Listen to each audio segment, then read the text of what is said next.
ഇന്ന് തന്നെ ഡൗൺലോഡ് ചെയ്യൂ. കാണൂ നിങ്ങളുടെ ഫേവറേറ്റ് ഷോസ്. മാധവനെയും ചന്ദ്രികയെയും കുറിച്ച് പറഞ്ഞപ്പോ വേലക്കാരി അമ്മവൻ എന്താ ചുമ?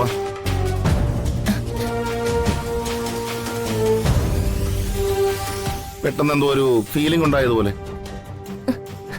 എന്താ മാധവനെയും ചന്ദ്രികയും അമ്മ അറിയോ?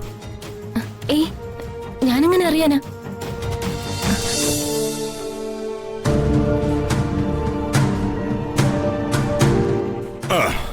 സംഗീതേ, വരുന്നു. ആ ഒരു ചായ എടുക്ക. അല്ല, അശോകേട്ടൻ ചായ കൂടി നിർത്തിയതാണല്ലോ, പിന്നെന്താ ഇന്ന്? ഇന്ന് എന്തായാലും ഒരു ചായ വേണം. അല്ല, അശോകേട്ടൻ ഇന്ന് വലിയ സന്തോഷത്തിലാണല്ലോ. അതെ, ഇന്ന് ഞാൻ കുറച്ച് സന്തോഷത്തിലാണ്. സന്തോഷം തരുന്നൊരു വാർത്ത കേട്ടതിന്റെ വലിയ സന്തോഷം. സന്തോഷം തരുന്ന വാർത്തയോ? അതെന്താ? ചന്ദ്രികയെയും മാധവനെയും കാണാനില്ല.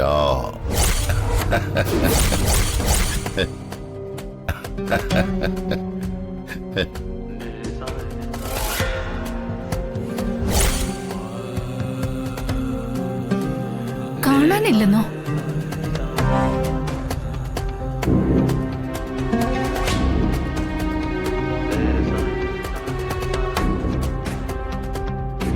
അതെ,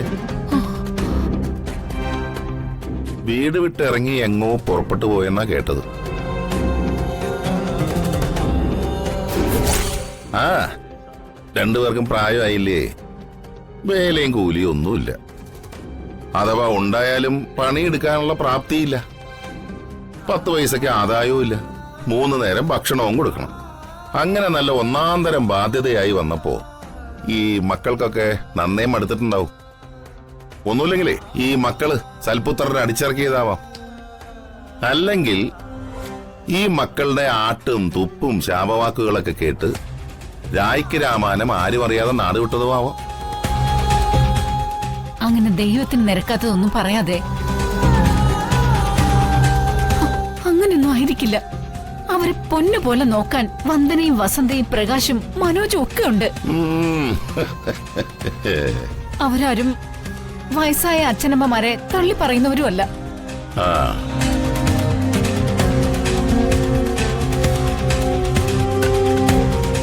എന്റെ അറിവിൽ വർഷ എന്ന ഇളയ മകൾ ഇല്ലാതായി എന്ന ഒരൊറ്റ ദുഃഖം മാത്രമേ അവർക്കുള്ളൂ.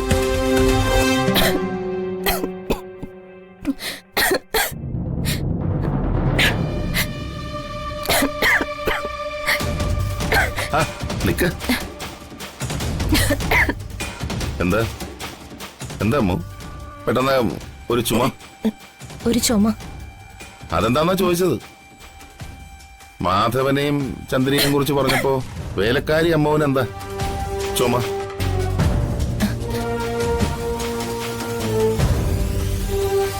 പെട്ടെന്ന് എന്തോ ഒരു ഫീലിംഗ് ഉണ്ടായതുപോലെ. എന്താ മാധവനെയും ചന്ദ്രികയും അമ്മ അറിയോ? ഞാനെങ്ങനെ അറിയാനാ? അമ്മയും സാറും ഒക്കെ പറഞ്ഞിട്ടുള്ള അറിവേ ഉള്ളൂ എനിക്ക്.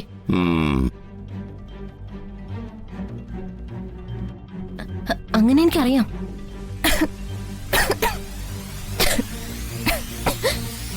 അതെ, നിർത്താത്ത ചുമയാണെങ്കിൽ കുറച്ച് ആവി പിടിച്ചാ മതി.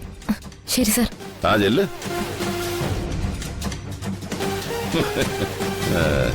സംഗീതേ, മാധവന്റെയും ചന്ദ്രികയുടെയും പേര് കേട്ടപ്പോ ഇവൾക്കൊരു ചുമ വന്നില്ലേ? ആ ചുമ സൂക്ഷിക്കണം. അശോകേട്ടാ, കാണാതായിരിക്കുന്നത് അശോകേട്ടന്റെ കൂടെ പിറപ്പായ ചന്ദ്രികയും ഭർത്താവിനെയാണ്. അവരെ അശോകേട്ടൻ അന്വേഷിച്ചു പോയില്ലെങ്കിലും ഒരല്പം സങ്കടമെങ്കിലും തോന്നേണ്ടതല്ലേ?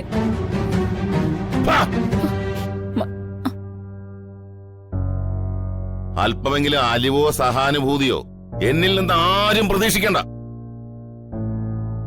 കുടുംബം തൊലച്ച് ഇറങ്ങിപ്പോയവളും ഇറക്കിക്കൊണ്ടുപോയ ചതിയനും പെരുവഴി കിടന്ന് വെള്ളം കിട്ടാതെ ചത്തു തൊലയണം.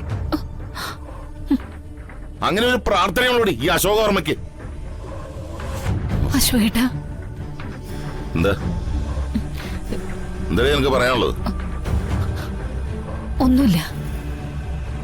അതല്ലല്ലോ, എന്തോ ഉണ്ട് നിന്റെ ഉള്ളിൽ. എന്താണെങ്കിലും പറഞ്ഞു തൊലക്കടി, കേക്കട്ടെ നിന്റെ മനസ്സിലിരിപ്പ്.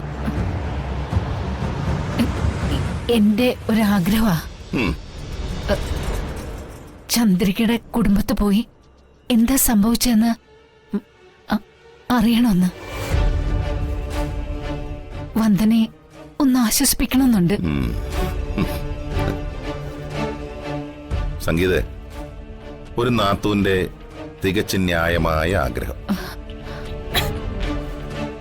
അനുവദിക്കപ്പെടേണ്ട ആഗ്രഹം അല്ലേ?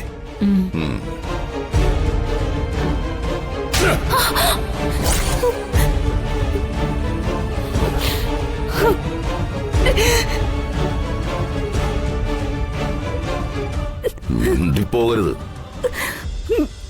ഒരടി നീ ഇവിടുന്ന് ചലിച്ച പിന്നെ നീ ഈ കോവിലകം കാണില്ല. അറ്റുപോയ ബന്ധങ്ങളൊക്കെ ഏച്ചു വച്ച അത് പിന്നെ ഊറി പിടിക്കില്ലടി, വല്ലാതെ അങ്ങ് മുഴച്ചിരിക്കും. ആശ്വസിപ്പിക്കാൻ നടക്കുന്നു അവളുടെ ഒരു നാത്തൂൻ സ്നേഹം.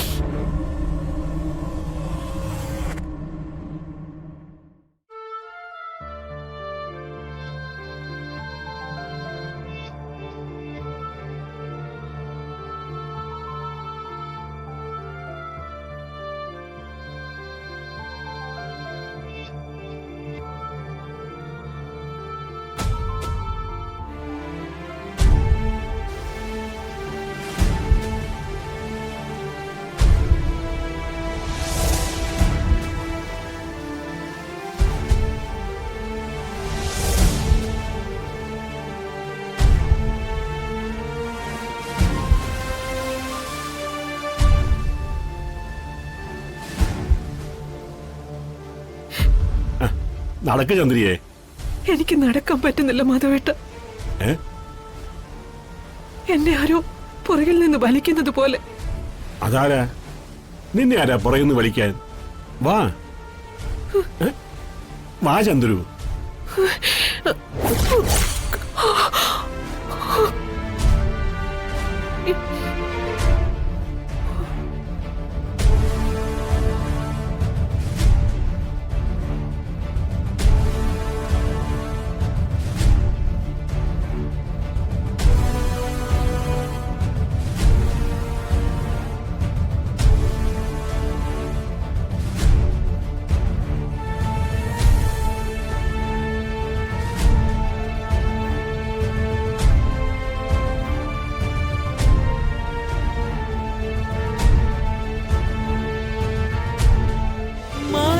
കൊട്ടാ